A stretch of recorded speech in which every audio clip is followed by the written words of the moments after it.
നോക്കിയിട്ട് ആരെങ്കിലും വേഗം ആശുപത്രി കൊണ്ടോ നോക്ക്.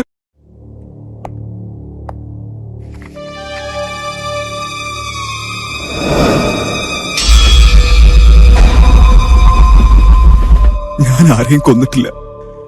എന്റെ വാക്ക് വിശ്വസിക്കണം സാർ. ഞാൻ കാണുമ്പോ നാദിയെ കുത്തേറ്റ് കിടക്കായിരുന്നു. പ്രിയ ഒന്ന് കാണാൻ വേണ്ടി പുറത്തേക്ക് ഇറങ്ങിയതാ ഞാൻ. എല്ലാരും കൂടെ എന്നെ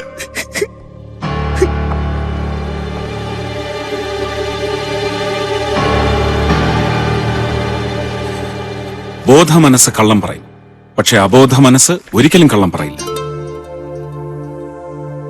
ബാലു അല്ല ബി കൂപ്പയിൽ കയറി നാദിയയുടെ തലച്ചോറിലേക്ക് കത്തി തുളച്ച് കയറ്റിയത്.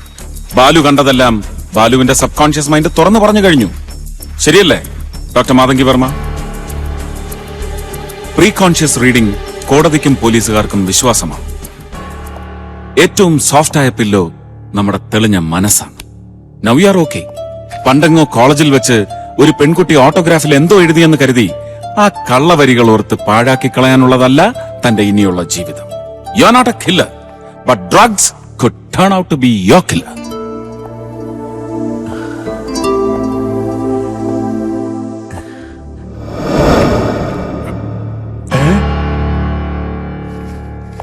ആരാ ഇത് പറയാമോ? യക്ഷി മുറുക്കി ചൂപ്പിച്ച് നടക്കിയ മകളെയും കൊണ്ട് നാട് നീളെ അമ്മയും മകളും ചേർന്ന് എന്റെ മോനെ ഭ്രാന്തനാക്കി. അന്നും മാഷിന്റെ മനസ്സിൽ ഈ പക കിടന്ന് പുകയുകയായിരുന്നു അല്ലെ? ഞാൻ മരിക്കുന്നത് വരെ ആ കനല് കെടില്ല. യക്ഷിയും മകളും ബി കൂപ്പയിലുണ്ടെന്നുള്ള കാര്യം മാഷിക്കറിയാം. ആ കൂപ്പയാണ് പിന്നീട് കുരുതിക്കളമാര്. അത് ചെയ്തത് മകനല്ല, അച്ഛനാണെന്ന് ആരോപിച്ചാൽ നിഷേധിക്കാൻ പറ്റില്ല. ഇരുട്ടിൽ നിങ്ങൾക്ക് ആള് മാറിപ്പോയി. മൗനം വിദ്വാന് മാത്രമല്ല, കുറ്റവാളിക്കും ചിലപ്പോ ആയുധമാവും. വിളിപ്പിക്കും, വരണം.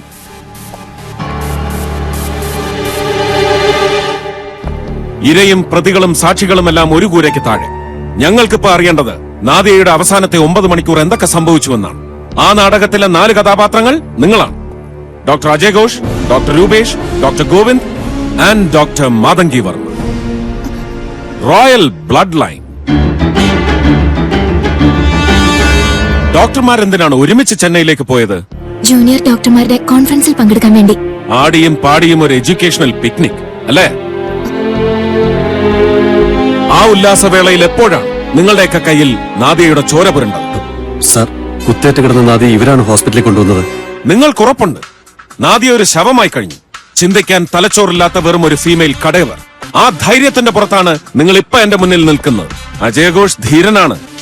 ഉറങ്ങിക്കിടക്കുന്ന നാദിയയുടെ തലയിൽ പോണ്ടൈൻ മെഡുലറി ഏരിയയിൽ 4 ഇഞ്ച് ആഴത്തിൽ സർജിക്കൽ ബ്ലേഡ് കുത്തിയിറക്കിയവൻ അത്ര നിസ്സാരക്കാരനല്ല. ആ രാത്രി തന്നിൽ എന്തൊക്കെയോ സംഭവിച്ചിട്ടുണ്ട്. കത്തി ഞങ്ങളുടേതാണ്, സമ്മതിച്ചു. അത് രാജമ്മ വാങ്ങിക്കൊണ്ടുവരാം. അതിൽ കൂടുതൽ ഞങ്ങൾക്ക് ആർക്കൊന്നും അറിയില്ല. നിങ്ങൾക്കൊരു ചുക്കും അറിയില്ല. അടങ്ങ്.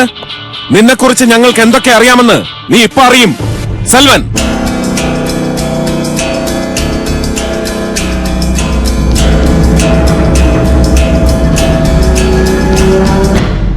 തത്തമംഗലം സർ, ഇവരെ ഓർക്കുന്നുണ്ടോ? മറന്നിട്ട് വേണ്ടേ സാറെ ഓർമ്മിക്കാൻ? എന്റെ കഞ്ഞിൽ വീണ 4 പാറ്റകളാ അതേ ഈ നിൽക്കുന്നത്. ഇവരിൽ ആരാണ് തന്നെ വിട്ട് നാദിയുടെ നമ്പർ എടുപ്പിച്ചത്? ഈ കോഴി എന്നെ സാർ, അല്ല ഈ കുഞ്ഞ മറ്റേ കുഞ്ഞിന്റെ ഫോൺ നമ്പർ വാങ്ങി വരാൻ എന്നെ പറഞ്ഞു വിട്ടത്. അപ്പോഴേ എന്റെ ചീട്ട് കീറി വെച്ച ഈശ്വരേ. ഫോൺ നമ്പർ കിട്ടിക്കഴിഞ്ഞ പിന്നെ ആ രാത്രി താൻ ഉറങ്ങിയിട്ടില്ല. കോയമ്പത്തൂർ എത്തുന്നത് വരെ തനിക്ക് ഉറക്കം വന്നിട്ടില്ല. അവിടെ വെച്ച് അതിന് അജയ് ഘോഷ് കോയമ്പത്തൂരല്ല ഇറങ്ങിയത്, തിരുപ്പൂരാ. ഞാൻ കണ്ടതാ. ചോദ്യം തന്നോടല്ല, ഡോക്ടർ പറയണം. ഞാൻ പറയട്ടെ, അജയ് ഘോഷ് തിരുപ്പൂർ ഇറങ്ങിയിട്ടില്ല. ഇറങ്ങിയിരുന്നെങ്കിൽ, അത് മാതങ്കി കണ്ടിരുന്നെങ്കിൽ, പിന്നീട് കത്തിയുമായി നിൽക്കുന്ന ബാലുവിനെ കണ്ട് അജയ് ഘോഷിന്റെ പേര് പറഞ്ഞ് നിലവിളിക്കില്ലായിരുന്നു നീ.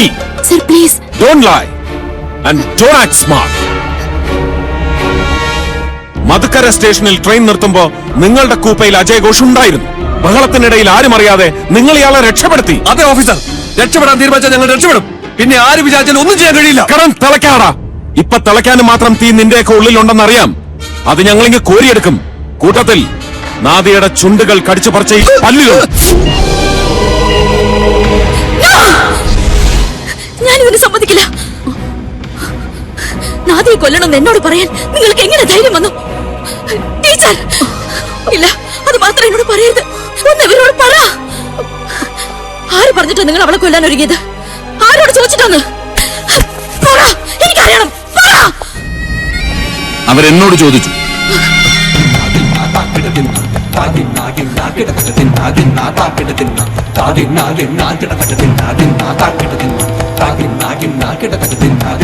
ഞാനാണ് ഡോക്ടേഴ്സിന് മുന്നിൽ ഈ പ്രപ്പോസൽ വെച്ചത്. യുത്തനേസിയ. She deserves it. നിങ്ങൾക്ക് എന്താ കണ്ണു ചോരയില്ലേ? പടച്ചവന് പോലും വേണ്ടാത്തൊരു ശവശരീരമായി മാറിക്കഴിഞ്ഞു നാദിയ. ഫ്യൂണറൽ കാത്തു കിടക്കുന്ന ഒരു കോർപ്സ്. നീ തന്നെ പറ, എത്ര കാലം ഒന്ന് ചപ്പാവും ബോധമില്ലാതെ ഭൂമിയിൽ കിടന്നിങ്ങനെ നരയിക്കുന്നത്? അവസാനിപ്പിച്ചേക്കാം നമുക്ക് അവളെ. അതിനുള്ള സമ്മതമാണ് ഇവർ ചോദിക്കുന്നത്. നിങ്ങൾ ഒപ്പിട്ട് കൊടുത്തേക്ക്. ഇല്ല, ഞാൻ ഒപ്പിടില്ല. എല്ലാരും ചേർന്ന് അവളെ കൊല്ലാൻ തീരുമാനിച്ചു. എന്നെ കൊന്നേക്കണം. എനിക്ക് മാത്രമായി ഈ ഭൂമിയിൽ അങ്ങനെ ജീവിക്കണ്ട. ഇത് ദയയല്ല, ക്രൂരതയാണ്. നാദിറ നാദിയോട് കാണിക്കുന്ന ടോർച്ചറിങ്. സാറിന് മനസ്സിലായ ആളാരാണെന്ന്? നാദിറയുടെ ഭാവി വരൻ സിയാ മുസാഫിന്റെ ഉപ്പ ഉസ്താദ് Ghulam Musafir. GM, grand music composer. ചിന്തിച്ചു നോക്ക്, നിനക്ക് തന്നെ ഉത്തരം കിട്ടും. ടെക്നിക്കലി നാദി എപ്പോഴേ കൊല്ലപ്പെട്ടു. Full comma. There is nothing wrong in it. പഠിച്ചിട്ടില്ലേ നീ? ഹൃദയം കൊണ്ടല്ല, ബ്രെയിൻ കൊണ്ടാണ് മനുഷ്യൻ ജീവിക്കുന്നത്. ആ ബ്രെയിനിന്റെ നാശത്തെയാണ് മനുഷ്യൻ മരണമെന്ന് വിളിക്കുന്നത്. നാദിയുടെ ബ്രെയിൻ ഡെഡായി കഴിഞ്ഞു മോളെ. ശരിയല്ലേ ഡോക്ടർ? Absolutely correct. നാദിയെ പരിശോധിച്ച മെഡിക്കൽ ടീം ഡെത്ത് കമ്മിറ്റ് ചെയ്ത് കഴിഞ്ഞു. മോളെ കേട്ടല്ലോ. ഇനി മരിക്കാൻ നാദിയെ ഡോക്ടർമാർ സഹായിക്കും. ഫിസിഷ്യൻ അസിസ്റ്റഡ് സൂയിസൈഡ് എന്നിവർ വിളിക്കുന്ന മെർസി കില്ലിംഗ്, യുത്തനേസിയ. ആരുടെ ഉപദേശം എനിക്ക് കേൾക്കണ്ട. Nadira, forget your another face. Nadia നിനക്കിന് ഉപകാരം ചെയ്യില്ല, ഉപദ്രവമേ ചെയ്യൂ. No! മോളെ, No! എനിക്കൊന്നും കേൾക്കണ്ട. ജീവിതം മുഴുവൻ എനിക്ക് കാണണം അവളെ. കണ്ടോണ്ടിരിക്കണം. ആരൊക്കെ എന്തൊക്കെ പറഞ്ഞാലും ശരി, വിട്ടു കൊടുക്കില്ല ഞാൻ അവളെ ഒരു മരണത്തിനും. ഞങ്ങൾ ഒരുമിച്ച് ജീവിച്ചവരാ.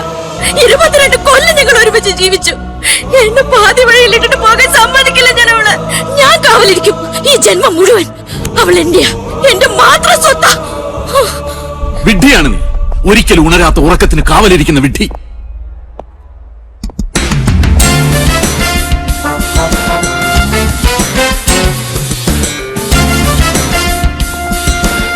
Mister officer,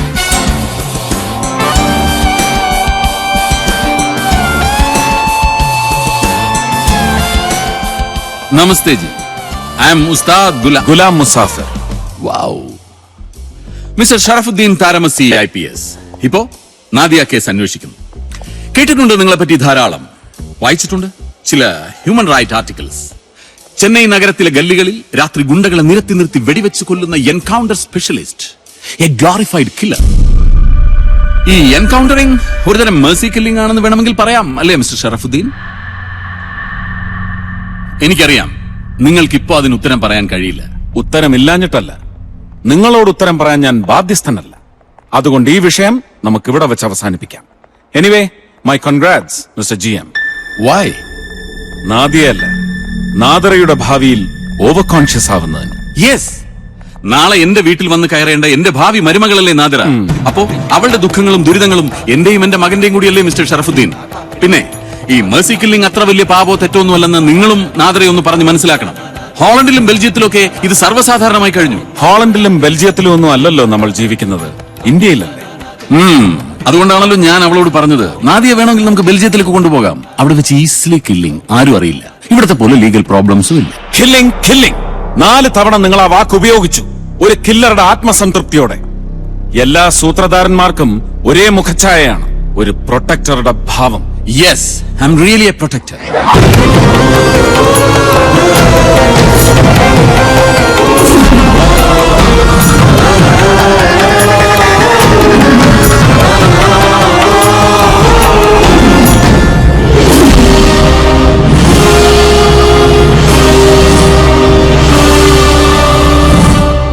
Very good piece of acting. Wait for the Jugalbandi.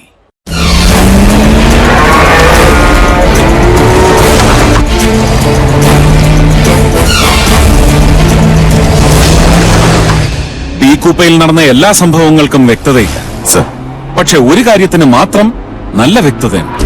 എന്താ സർ? നാദിയയുടെ കൊലപാതകി ആരായിരുന്നാലും അയാൾ പൂർണ്ണ ബോധത്തോടെയാണ് കൃത്യം ചെയ്യാൻ ഉപയോഗിച്ച ആയുധം ക്രൈം സ്പോട്ടിൽ ഉപേക്ഷിച്ച് രക്ഷപ്പെട്ടത്. അടേങ്കപ്പ, അവൻ കില്ലാടിക്ക് കില്ലാടി മുറുകാ. എല്ലാത്തരം ക്രൈമുകൾക്ക് പിന്നിലും ബോധപൂർവമായ ഒരു ഇന്റൻഷൻ കാണും. The theory of doctor Sigmund Freud. കുറ്റം സംഭവിച്ച അതേ നിമിഷം കുറ്റവാളിയും ജനിച്ചു കഴിഞ്ഞു. തന്നെ വേട്ടയാടുന്ന കുറ്റാന്വേഷകന്റെ യാത്ര ഒളിഞ്ഞു നിന്ന് കണ്ട് പരിഹസിക്കുക മാത്രമല്ല, താനും കുറ്റാന്വേഷകനും തമ്മിലുള്ള ദൂരം കുറഞ്ഞു കുറഞ്ഞു വരുന്നത് കണ്ട് ത്രില്ലടിക്കുന്ന ഒരു മനസ്സും ചില കുറ്റവാളികൾക്കുണ്ട്. They are symbolic of unconscious visions. ഈ മനഃശാസ്ത്രം ഡോക്ടർമാർക്കും ബാധകമാണ്.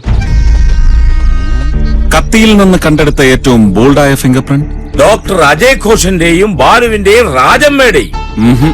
രാജമ്മയുടെ മൊഴിയിൽ ഒരു കള്ളത്തരം കടന്ന് കളിക്കുന്നുണ്ടല്ലോ മയിൽവാഹനം. രാജമ്മ ആളെങ്ങനെ? സാർ, இந்த ராஜம்மாவை ஃபர்ஸ்ட் லுக்கிங்ல பார்த்தா பொம்பளை மாதிரி அல்ல சார், ஆம்பளத்தா. ஆனா அந்த நடிக்கொச்சு பாவம் கிழிந்து சார். அவட அப்பா வந்து ஃபுல் டைம் வாட்டர் அதோரிட்டி தண்ணி சார். அந்த டைம்ல ஊட்டியில ஒரு சினிமா ஷூட்டிங் நடந்துட்டு இருந்தது. அந்த படத்துல ஒரு ஐட்டம் டான்ஸுக்காக போயதா இந்த பாவம் பாப்பா. போற வழியில கோயம்புத்தூர்ல இறங்கியாச்சு. அங்கே இருந்து கம்பெனி வண்டியில ஊட்டி. ഏത് സിനിമ?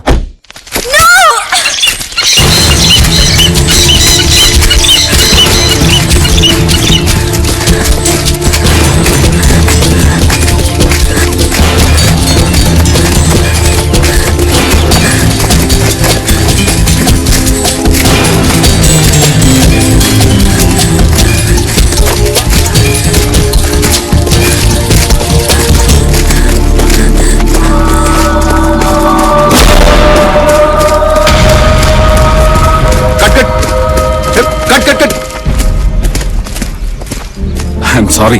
എന്ത് തോന്നിയാസോടെ ഇത്? I'm terribly sorry for the interruption. താനാരാ? Sharafuddin Taramasi, director from the റാക്ട്.